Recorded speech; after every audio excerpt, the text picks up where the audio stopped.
Саламатсыңарбы балдар? Кайрадан кыргыз тили сабагыбызды баштайбыз. Бүгүн биз силер менен кыргыз тилинен кошмок сөздөрдү өтөбүз жана ушул тема боюнча бир канча мисалдар менен машыгабыз. Сабагыбызды баштаардан мурун биз бүгүн сабагыбызга төмөнкүдөй максат коюп алалы.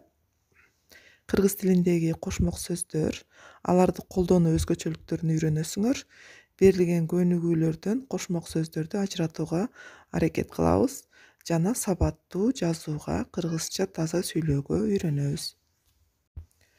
Мен өткөн сабакта айткам, балдар, силерге сөз жасоонун эки жолу бар деп. Биринчиси бул морфологиялык жол, андан кийинкиси сөз жасоонун синтаксистик жолу болчу. Кошмок сөз деген эмне?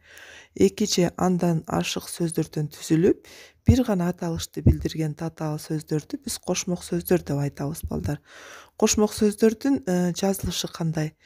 Биринчиден, кошмок сөздөрдүн арасына эч кандай белги коюлбай, өзүнчө бөлөк жазылат. Мисалы, таш көмүр, кара жыгач, колгой, өтө кооз, эң сонун. Байкаганыңардай, көрдүңөрбү, эки же андан ашык сөздөн турат дагы, арасына эч нерсе коюлбастан бир аталышты түшүндүрүп турат. Экинчиси географиялык энчилип аттар. Бул географиялык энчилип аттар дагы кошмок сөздөргө кирет, бирок булардын арасына дефис коюлат.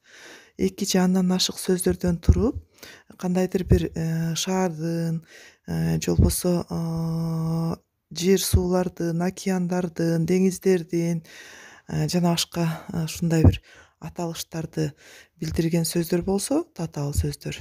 Аларды биз кошмок сөздөргө киргизебиз, анан алардын арасына биз дефис сызыкча коюп жазабыз. Кийинки кошмок сөзүбүз бул адамдардын аттары. Адамдардын атын, анын фамилиясын, атасынын атын кошо айтылган учурлар, булар ушул адамдардын баягы аты фамилиясынын баардыгы кошмок сөздөргө кирет.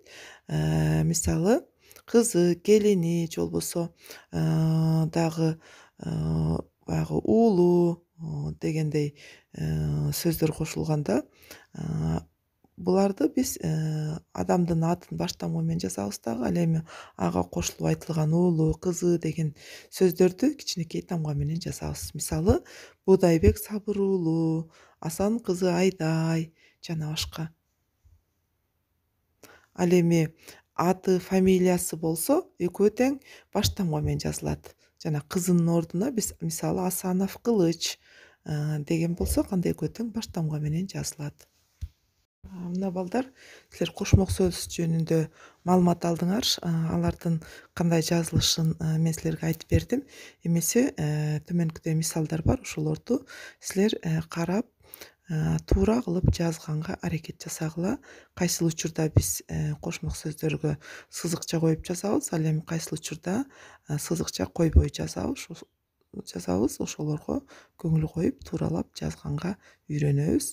Андан кийин жазып бүткөн болсоңор, кийинки слайдтан ошонун туура жазылышын карап текшерип алсаңар болот. Бул тапшырманы аткарып бүткөндөн кийин, балдар, ушул азыркы өтүлгөн кошмок сөздөргө силер 10 мисал жазып мага жөнөтөсүңөр. Бул сабакта дагы кошумча маалымат алгыңар келсе, колдонулуучу адабияттар бар. Ошол жерден дагы тиешелүү адабияттарды карап чыксаңар болот. Көңүл бурганыңарга чоң рахмат. Бүгүнкү сабагыбыз ушуну менен аяктады. Кийинки сабакка чейин саламатта тургула.